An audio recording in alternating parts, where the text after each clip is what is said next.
那么呢，一开始我们倒麻糬呢，我们先请领我们2位老师呢，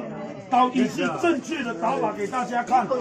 所以看他们倒麻糬的过程哦，他们的左脚或是右脚呢会顶着底座，然后他们的棍子呢会非常的有默契，一上一下，一上一下，然后他们的眼睛呢会看着糯米。倒到一个程度，他们会自己加力量，也就是会呢越倒越大力。